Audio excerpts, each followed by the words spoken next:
ময়মনসিংহের ফুলবাড়িয়ার সন্তোষপুর বনাঞ্চল একসময় জীবন ছিল সমৃদ্ধ জীববৈচিত্র্যের আধার। দীর্ঘদিনের অবহেলা, অবৈধ গাছ কাটা আর মানুষের অনিয়ন্ত্রিত কর্মকাণ্ডে এখন তা অস্তিত্ব সংকটে। বন রক্ষায় সরকার 556 একর জায়গায় ইকোপার্ক নির্মাণের উদ্যোগ নিয়েছে। তবে এতে বন ও বন্যপ্রাণী রক্ষার আশাবাদের পাশাপাশি উচ্ছেদ ও জীবিকা হারানোর শঙ্কায় স্থানীয় বাসিন্দারা। পরিবেশ সংরক্ষণ আর মানুষের জীবন জীবিকার এই দ্বন্দ্বের সমাধান কিভাবে হবে সে প্রশ্নই এখন সামনে। সিলন টি রপ্তানিতে শীর্ষে। বনের পাখিদের অবাধ বিচরণের এই দৃশ্য ময়মনসিংহের ফুলবাড়িয়ার। প্রাকৃতিক সৌন্দর্য ও জীববৈচিত্র্যে ঘেরা সন্তোষপুরের এই বনাঞ্চল। তবে কিভাবে ধ্বংস হয়েছে এই বন এবং বিলুপ্ত হয়েছে অসংখ্য বন্যপ্রাণী নিজের চোখেই দেখেছেন এখানকার ক্ষুদ্র নৃগোষ্ঠীর প্রবীণ বাসিন্দা নয়নতারা।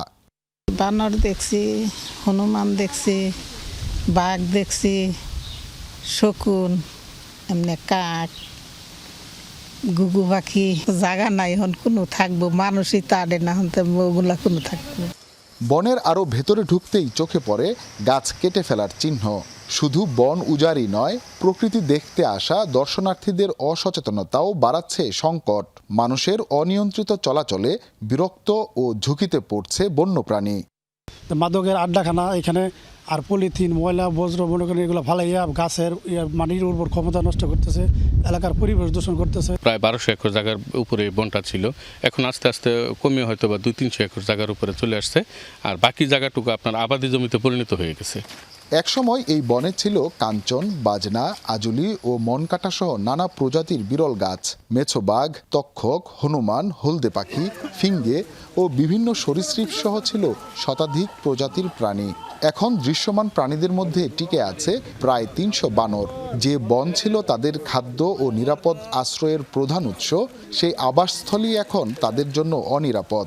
বন ও বন্যপ্রাণী রক্ষা করতে গিয়ে নানা চ্যালেঞ্জের মুখোমুখি হতে হচ্ছে বন বিভাগকেও।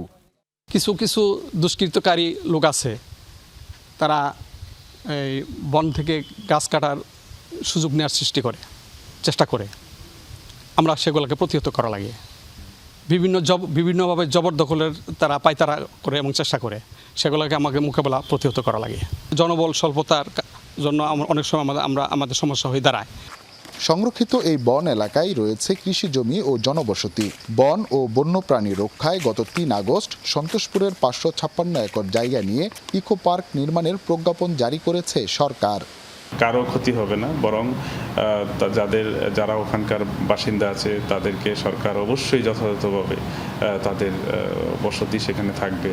তাদেরকে সাথে নিয়েই তাদের অধিকারকে সংরক্ষণ করেই এখানে আসলে ইকো পার্ক হবে। এই বনকে ঘিরেই জীবিকা চলে স্থানীয় অনেক পরিবারের। বনের উপর নির্ভরশীল আসমা খাতুনের মতো বাসিন্দাদের আশঙ্কা, ইকো পার্ক নির্মাণ হলে হারাতে হতে পারে ভিটে মাটি ও জীবিকার উৎস। এই দেশে যেন আমরা থাকতে পারি, কিবা যেন রয়েছি এনুকাই থাকতে পারি, যে কষ্ট করে যে কামাই কাই এজন কইরা পরে এই জমিনটুকু রাখছি আমরা। এই বনাঞ্চল সংরক্ষণ করা অত্যন্ত জরুরি বলছেন পরিবেশবিদরা।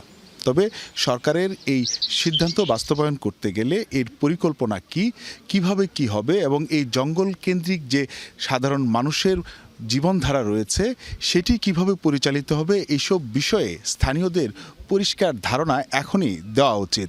তা না হলে এই যে সিদ্ধান্ত সেটি বাস্তবায়ন অনেকটা কঠিন হয়ে পড়বে বলছেন এলাকাবাসী। হুসাইন শাহিদ, যমুনা নিউজ, ময়মনসিংহ।